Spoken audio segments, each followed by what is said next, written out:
Please check out our sponsors NordVPN for the best in online security. It's the best VPN on the market, and you can try it risk-free now with a 30-day money-back guarantee by visiting nordvpn.com/heartandhand. That's nordvpn.com/heartandhand, and it's risk-free with a 30-day money-back guarantee.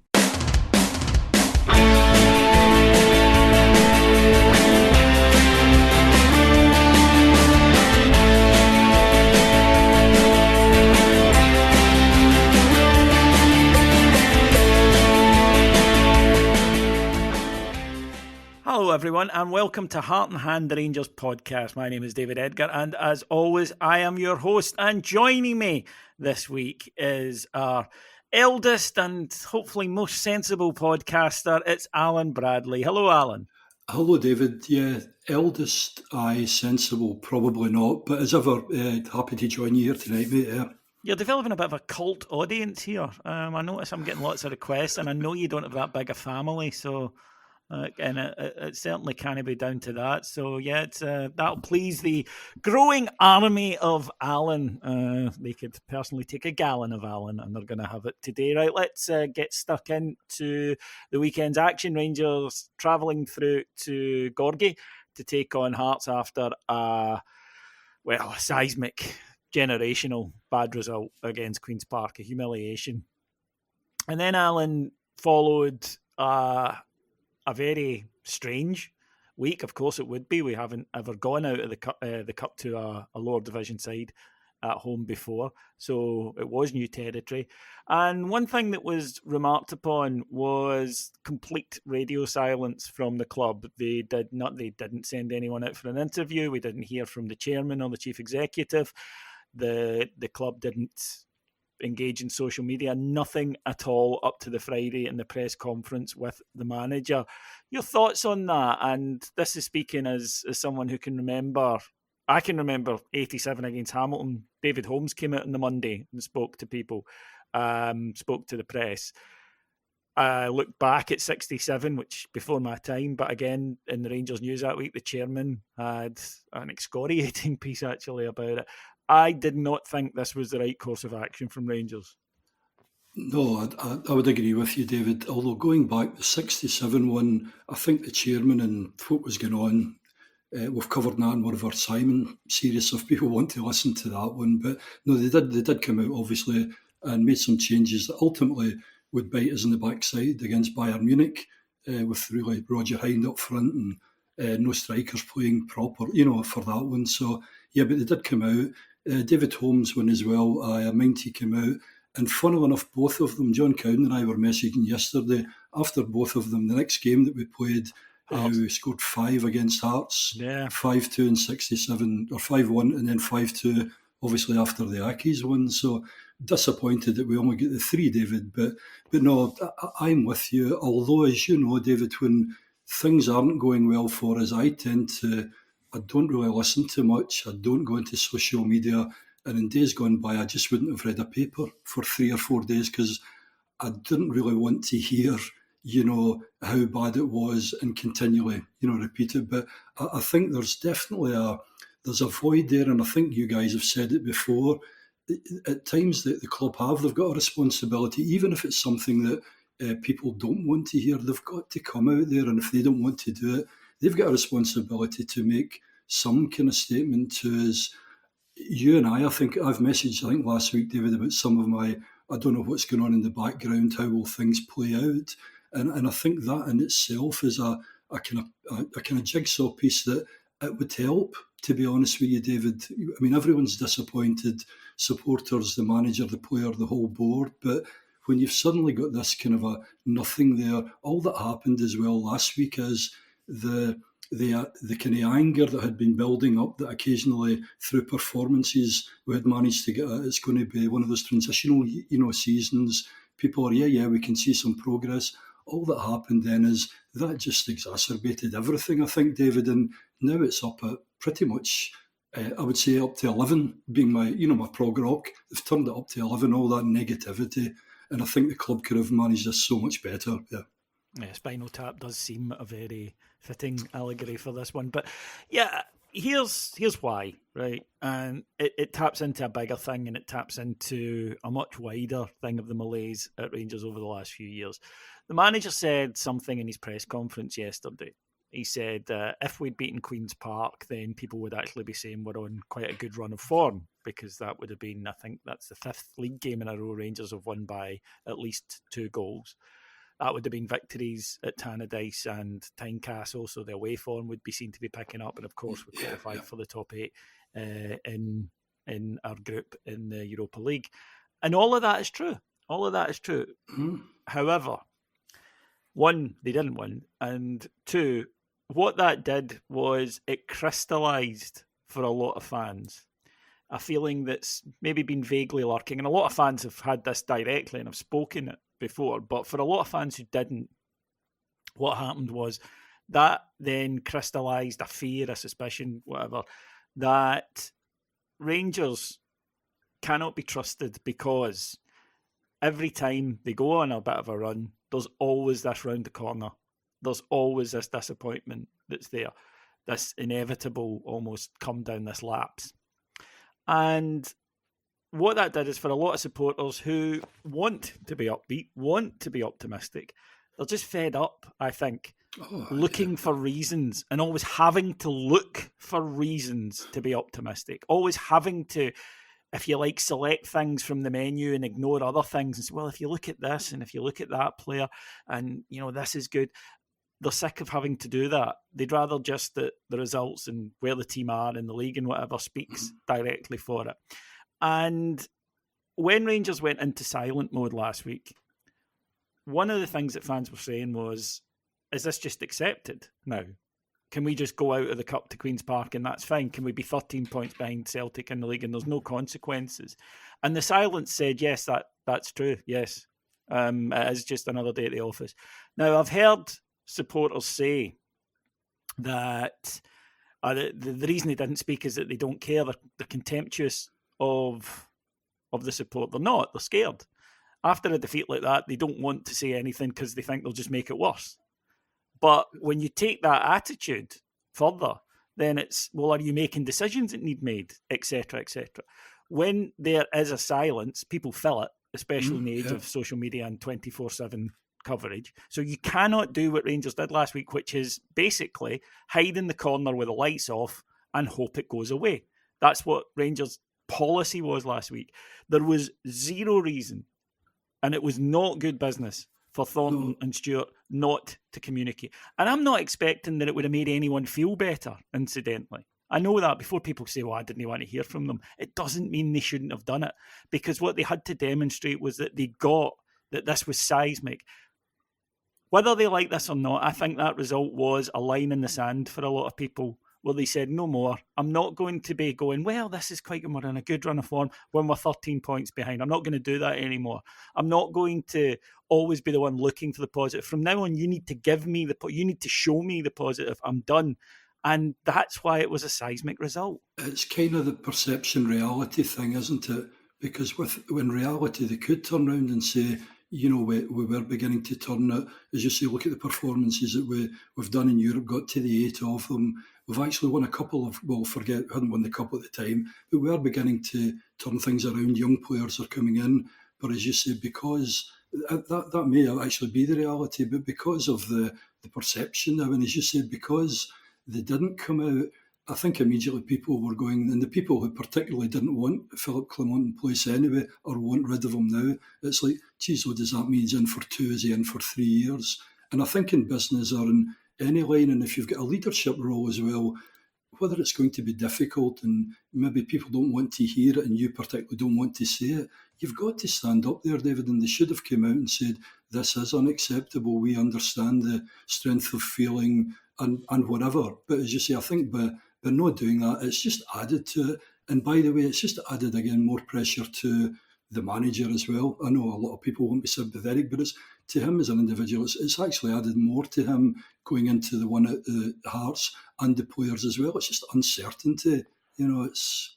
Yeah, and I think that, as I say, to me, that what that's spoken, because there's no other way you can explain that strategy other than we don't want to say anything because it'll just make it worse. It's a fear-based policy, and it was just right. Turn the lights off, and at Halloween when you turn the lights off because you don't want people to come to the door.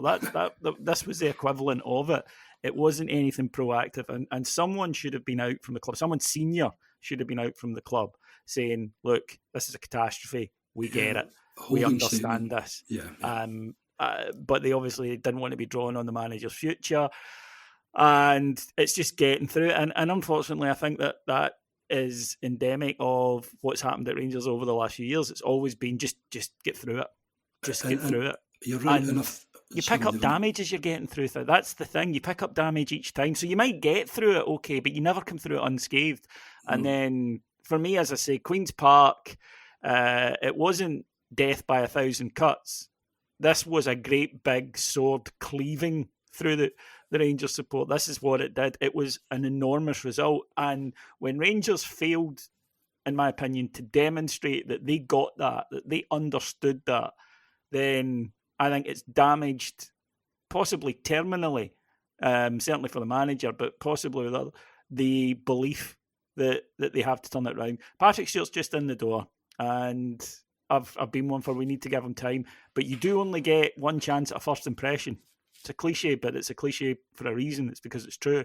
And that last week was a big test, and for me, he failed it. And I think, unfortunately, as well, for the past few years, the board haven't exactly endeared themselves to the fan. The way they've carried on, I feel, in the past couple of years has been really disappointing anyway, David.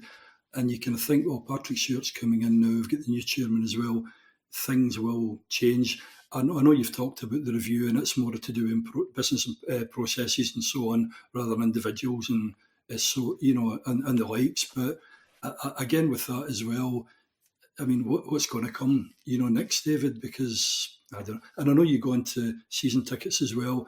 I mean, obviously, I'll still be there because I've seen a lot of rubbish through various kind of periods, but it's so hard. And especially because if that result hadn't have came about, I know there's loads of faults and so on, but if we hadn't have lost that one, to be honest with you, David, I would probably be just pushing back again. Look, guys, we're in the last 8 now. We still get a chance for the Scottish Cup and so on. It's just kind of, I don't know, it's kind of be the biggest it's kick not, in there's the... nothing out you, yeah. I mean, you're no longer prepared to do that. And this is it. This is it. The people who... in a fan base that the club were relying on to say, if you like, the silent majority. Yeah, this result just made them go, no, I'm not prepared to do this anymore. I'm not prepared to continually talk things up. I'm going to wait now and be shown. And you're right about season tickets. The vast majority of people will renew. Always said that. I've never doubted that for a second. Absolutely. But it only takes a drop of 10, 15% to have financial implications, and Rangers, I think, are sleepwalking into that. But we've discussed that in a lot of detail over on our Patreon site. Please go and check that out if you want to hear more. We're here to talk about the match yesterday, Alan, and Rangers went through to Tynecastle against a Hearts side that was feeling pretty good about life, had been playing well in recent weeks after, of course, that dreadful start to the season that they had. And then Neil Critchley got off to a slow start, but it did appear his ideas were getting across. Hearts haven't beaten us for 5 years now. 2020, the last time. Quite remarkable for what I think we would all consider, even going into the matches, I think we would all go, oh, Hearts, that's a tough game. And always at Tynecastle, David, for decades, Tynecastle was one, to be honest with you, at times where if we actually come back with a point, the likes of their Easter Road, Parkhead and so on, but at one point, Tynecastle, it was like my goodness, into the Lions Den, as you say. I think when they read out the stats, it was really surprising, but they do always make it difficult, and they did, yes, we'll go into the detail. They obviously did as well the game yesterday too, David, yeah. Rangers, I thought, actually started reasonably. Forced, got up the park, dominated the early few minutes, forced a corner in which we scored the goal from. John Souttar scored, but he was offside. No debate about it, he was. What I did like about this, though, was it was a really well-worked, well-thought-out corner, and that's not something we've said too often in the last couple of seasons. And we actually had a couple of them, David. Some didn't quite, but it was refreshing to see that, just that change, yeah. They won't always come off, that's the thing, but it is a lot better than what we were doing for the longest time, which was just hit the front man. chucking the ball into the box and Front hoping for the best. Aye. So I don't know if that's maybe the new assistant manager who works in them. That's the only thing I can see that's changed. So that's, but again, that would just be speculation on our part. But then after that, I thought we began to fall away a little bit. In the first half in particular, Rangers, I thought, were poor. I thought our passing was really bad, Alan. And when you give the ball away constantly, you're going to be in bother. We'll go through various ones, David, and it was always in dangerous. Obviously, Hearts, this is where Adam would come in with their diamond or whatever, which is by me with my 4-4-2s, but Hearts in that middle, we were giving the ball away in dangerous, kind of halfway in the middle of our half. I think Hadji in particular gave one which came through and obviously created a chance. We'll go on to Jack Butland as well. But continually we just kept, giving it away. Even simple passes, David, 5 yards and things. And I think that's the infuriating thing. And again, even going back to the previous week too, okay, ultimately it comes down to the manager and the coaching and so on. But these are professional footballers, David, who are well paid and they've played for several years. And it's all of this basic stuff. And it's as if when teams, especially away from home, when teams press them like Hearts were doing, when the tempo has to go up a wee bit, it's as if that's when they kind of panic and they're kind of losing control. They're fine when we're playing a lot of the European ones and they've not got that same, they look quite comfy. But really it highlighted, I think, a kind of problem that we've got with a number of players in our team. I was really disappointed with the pass, and I also thought Raskin and Diamande were well off it in the first half in particular. Yeah, and overrun, but as you say, neither of the two of them played.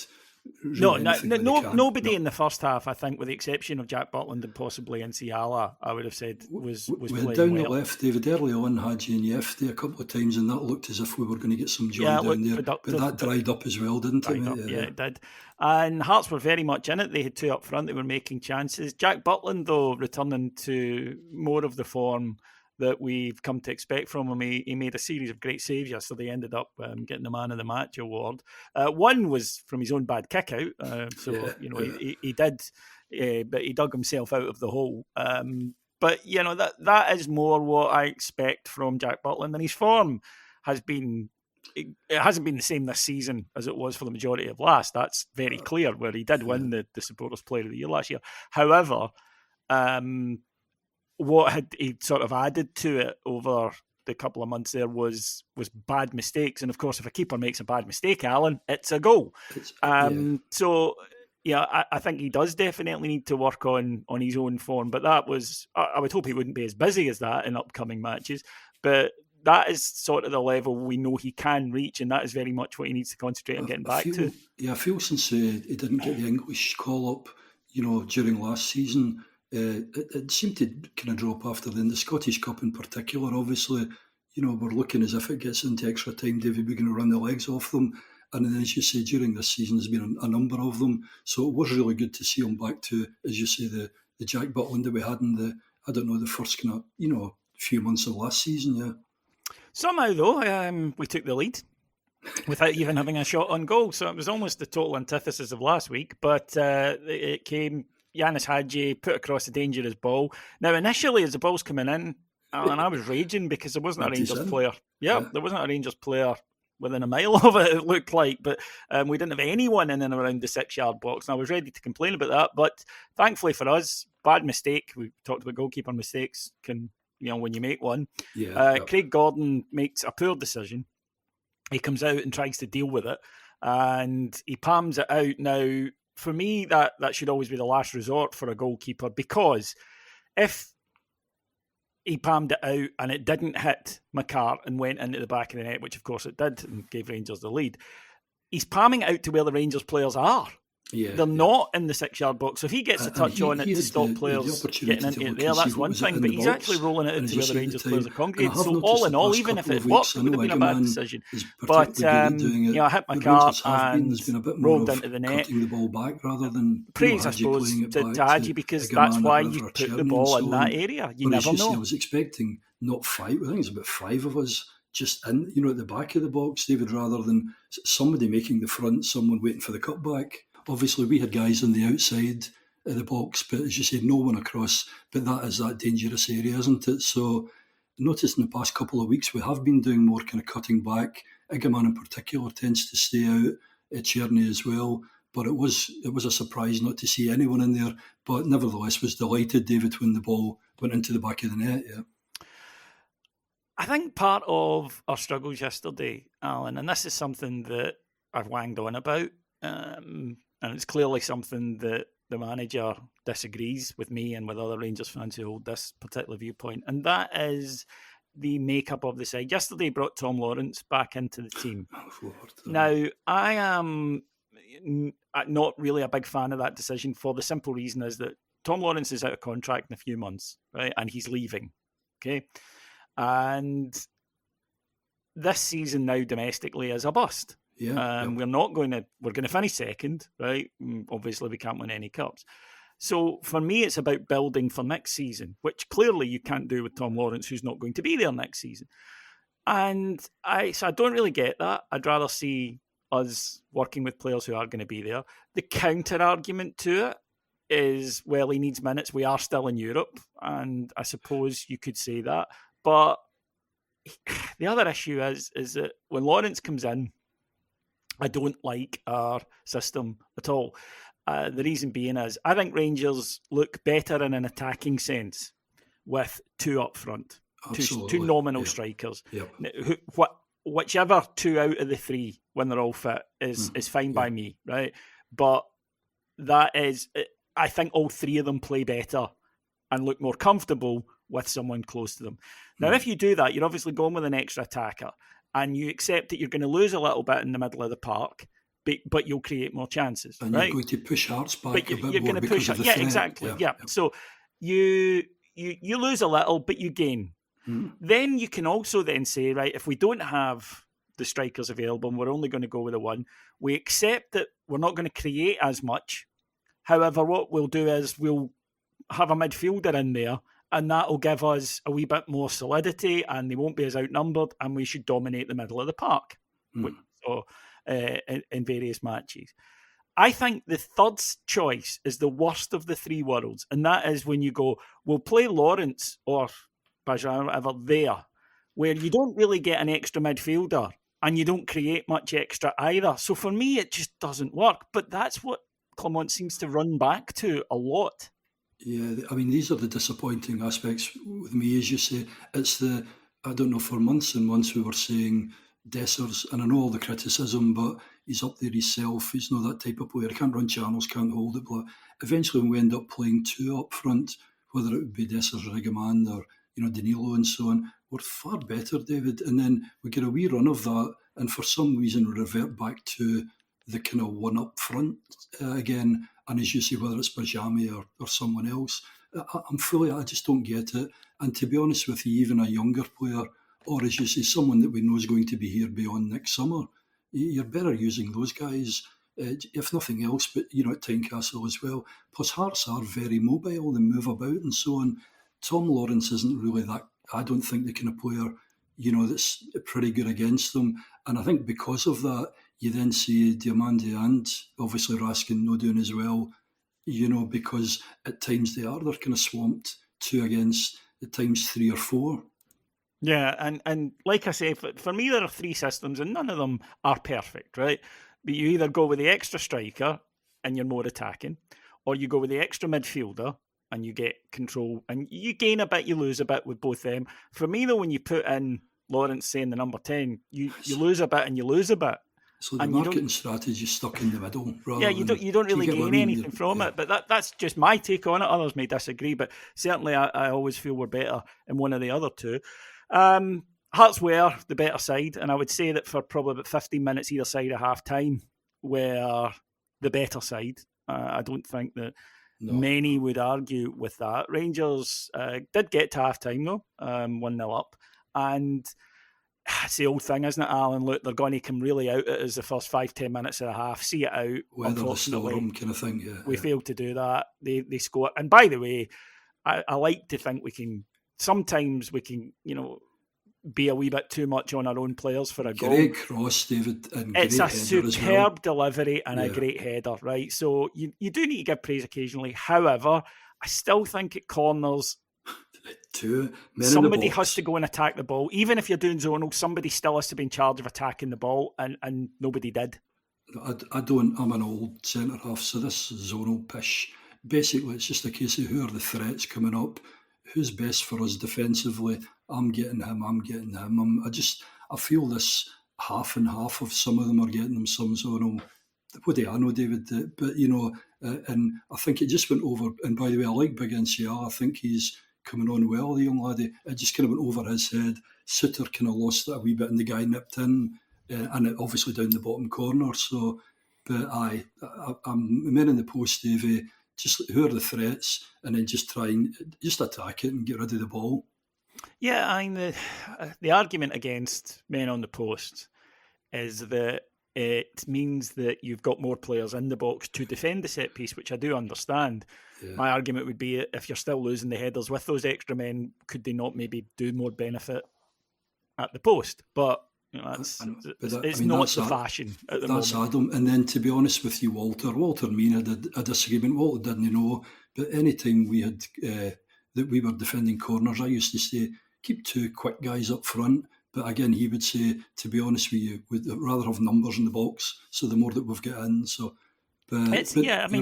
managers all have different opinions, and this is very much the orthodoxy at the moment. So let's not pretend it's just Rangers doing this, because it's not, right? Hearts didn't do it. Nobody does it.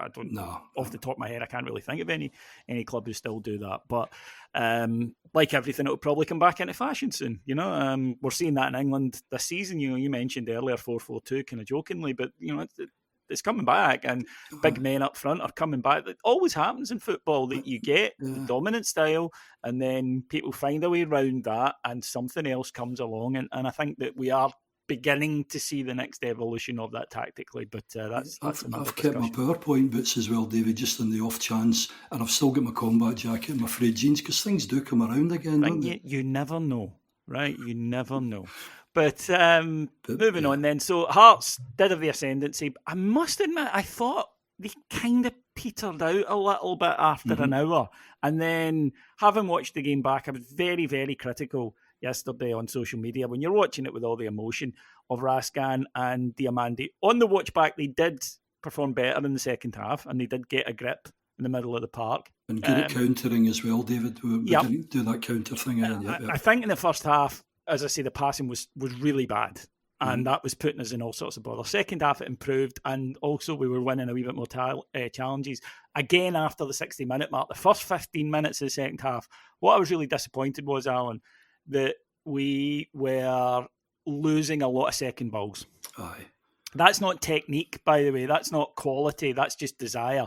And I was really disappointed in that. But fair's fair, they did then begin to work better at that and began to get a grip on the game. I mean, I've got a couple of things on that one. Here we go. In Scottish football, David, we've talked about the different profile of players, and you'll see it, whether it's particularly away from home, you need people that have got strength and aggression and can fight. Okay, ultimately they've got to have the quality, but you need more of them. This is where we're up against some of these other St Mirren, Motherwell and so on. They don't have the quality, but they've got that. In Scottish football, at times, I think we definitely lack that. We need far more dig and more aggression. I know it's a different game now, different players. And if we were shopping like we did years ago and you were bringing in international quality players with a far better standard, that's fine. You can afford to have some of them and less. But I just feel at times, David, just that whole physicality thing, as you say, second balls, we're either not winning them or we're getting brushed aside. There's a couple of times, I think Tav has been a bit disappointing, certainly was yesterday. They just kind of get shoved aside, Hadji as well, Cherny and bits. But the positive on that, as you said, on this counter one, I think in particular where Hearts had a claim for a penalty, clearly didn't get Nsiala, we then play the ball up. Ultimately, I think it goes to maybe Diamandi, who has a brilliant turn in the middle, plays it out, I think, to Cherny and so on, and then the ball. But the Rangers, a couple of times we did that, and it was more like us in Europe, or when we played Celtic at Ibrox. When that came out, David, it was far, far better. We just didn't do enough of it, Yeah, I mean, against Celtic at Ibrox, I thought that we deliberately just soaked it up, and went, there you go. Yeah. any time there was a loose ball, one of our lads was seizing on it. And you need to do that every game. As you mentioned, you can't just do it in the big games. You've got to do it every game, because that's what other teams will do. Because, as I mentioned, it's not about technique. It's just about desire and hunger. And they can match you on that. They can't match you on skill. And we've got to match them. We've got to match them on the desire and the hunger as well, David, before. And if you do that, then your skill set will come through and you should win the game, absolutely. So, at this point, now, you mentioned there Hearts with a penalty shoot. I'll be honest, I was really surprised to see on social media afterwards Hearts fans making a big thing about this, because for me it's never a penalty in a million years. And the reason for that is fairly simple. I mean, I watched English games yesterday and I saw this happen.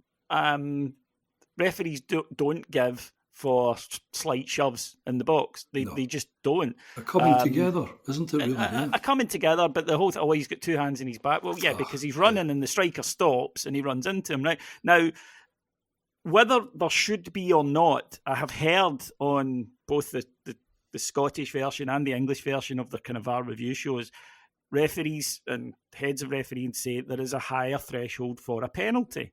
So things that are given outside the box, run-of-the-mill, don't get given inside. So, I mean, I must admit, and you know me, I mean, last week, listeners know I try to be honest on things like this. Yeah. Last week against Queen's Park, I thought it was really soft. Really soft. So I don't think I'm being hypocritical here. I just did not think it was a penalty. Now, there is a legit argument to say, should there be a higher threshold? The argument that's put forward by referees is, well, then you'd get 6 penalties a game, and that's, perhaps the reason for it would make games a lottery. The other thing I would say is that I really hate is they should be fair both ways, though. And by that, what I mean is, if it's not a foul when a defender does it, and they've kind of made clear that it isn't, it shouldn't be a foul when an attacker does it, because how often do you see a defender, he's running back to his own goal, he's in a wee bit of bother, and he just waits till the forward gets close to him. Goes down. Goes down, and the ref automatically blows. I'd like to see that eradicated as well, but I genuinely don't think it was a penalty. I think it's a wee bit sour grapes on their part. Normally in real time, David, when I look at it, I would go, oh shit. But when that happened, it was like, fine. You don't even doubt it. Yeah, even when I saw the replay, I wasn't thinking, that'll go to VAR. I just don't think it's a penalty at all. I think that, and again, referees know he's looking for it, which, kind of puts them off a wee bit as well. So, no, I didn't think that it was going to be. And from that, of course, Rangers went up the park and got the second. Václav Černý was poor yesterday. His all-round game was poor yesterday. But seconds before it, he almost scores with an effort from outside the box. And then he's in and around and he's alive. Ball comes to him for a ricochet, but instant control and finish. And that's the thing about Černý. His limitations, but he does pop up. And not just the fourth goal in a 4-0 win. He pops up with important goals, important moments.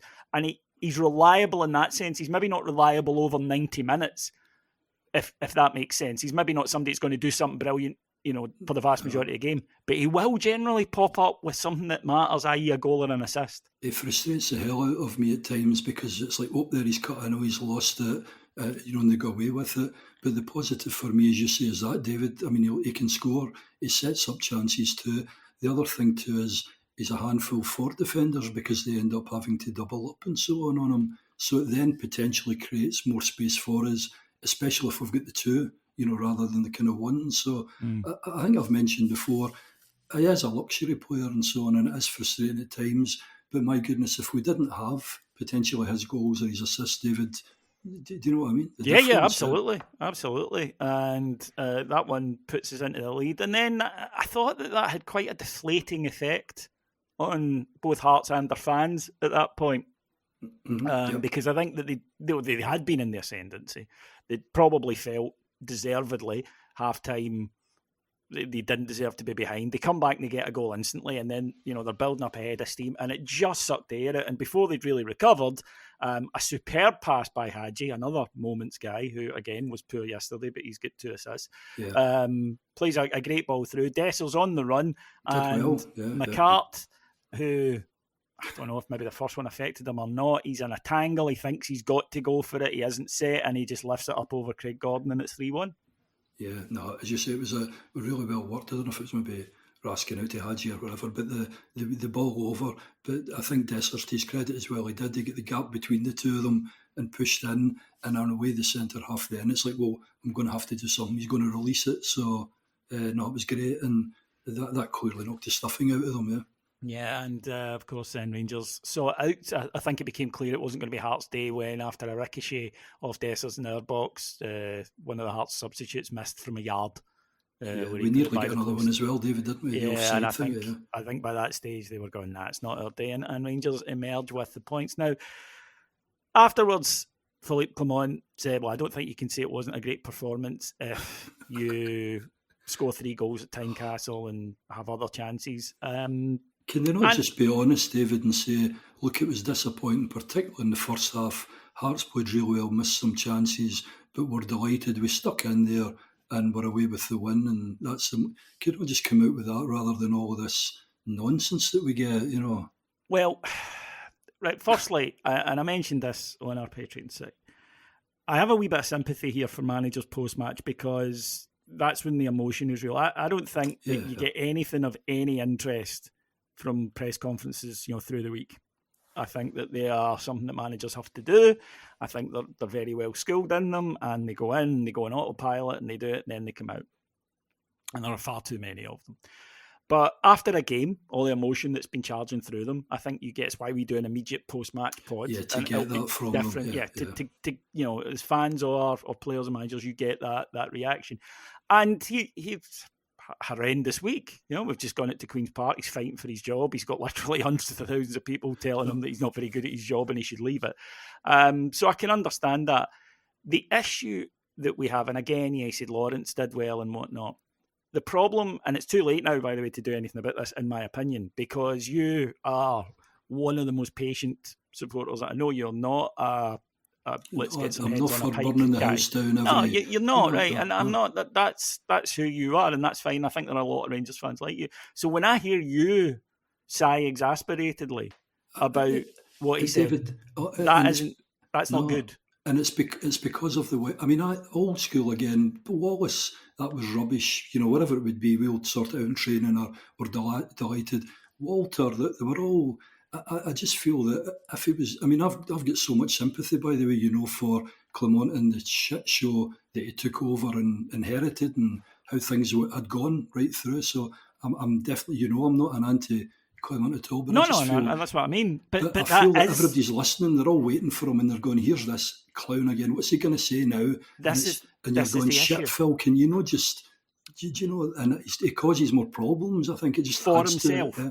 And it's too late now. He can't get it back because he has spent, the last year, really, since March last year, saying things that the fans are going, no, that wasn't what I watched.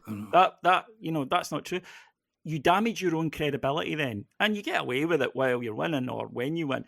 But the problem is when you then do hit a stage where you really, really need the support, they're not listening. They've turned off. You're saying black is white. Yeah, because of that, they've turned off. Yeah. So he's not going to change now, by the way. It's clearly what he does.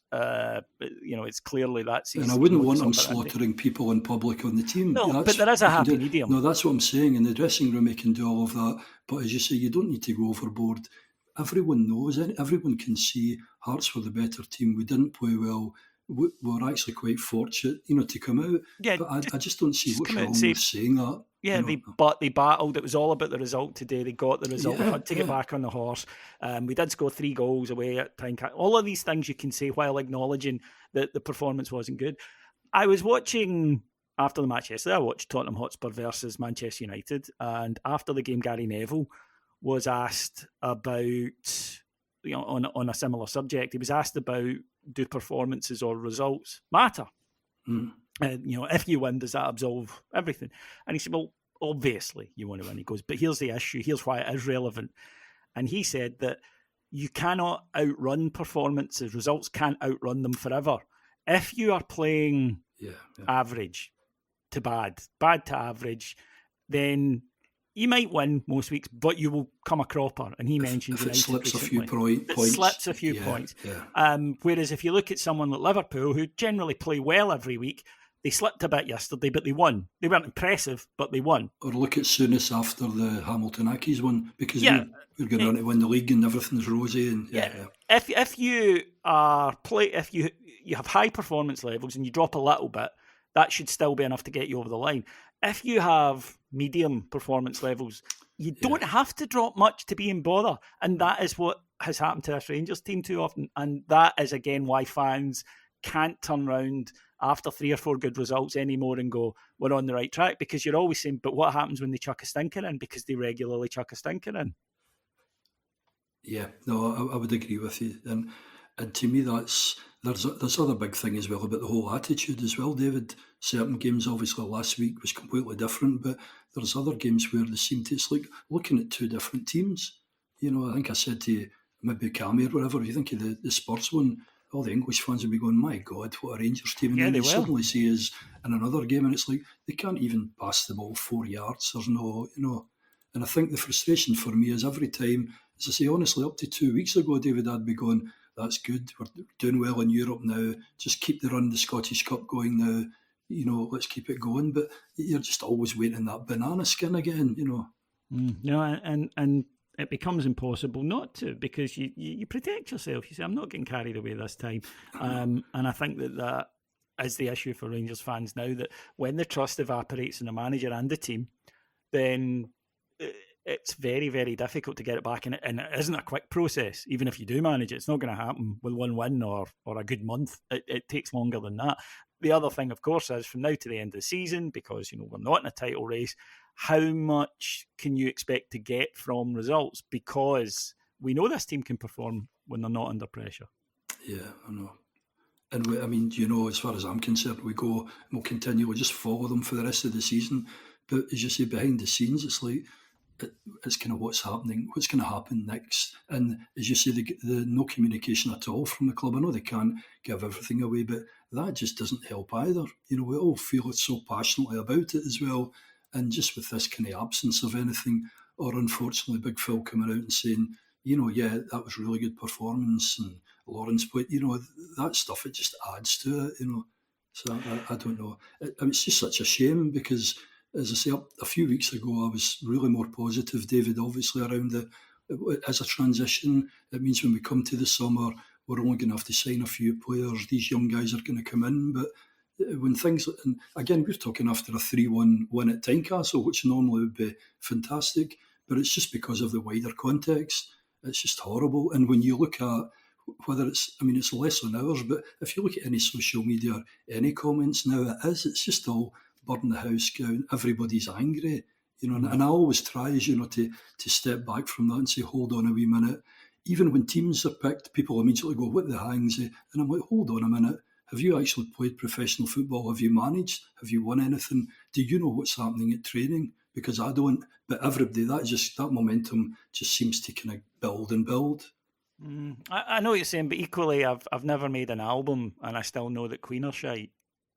Oh, I'm going to have to. I'll send you over Queen one after, David, and then we can talk about all your punk pish. You know. No, you're all right. Okay. Right then, I only picked, before all you Queen fans get on to me, I did that to annoy him, even though I'm right.